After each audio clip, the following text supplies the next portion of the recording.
Turkey ఓ పక్కన నాటోలో ఉంది, European union లో భాగస్వామి అవుదాం అనుకుంది, వాళ్ళు దానికి అంగీకరించలేదు.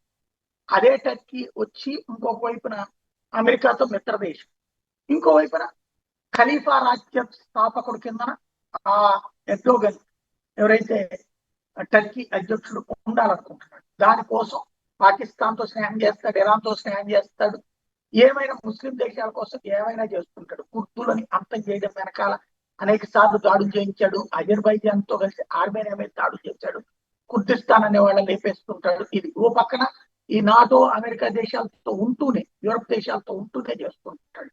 ఇప్పుడు తాజాగా టర్కీ ఇరాన్ కి భారీ ఎత్తున ఆయుధాలు పంపించింది అన్నటువంటిది లేటెస్ట్ రిపోర్ట్స్ వస్తున్నాయి.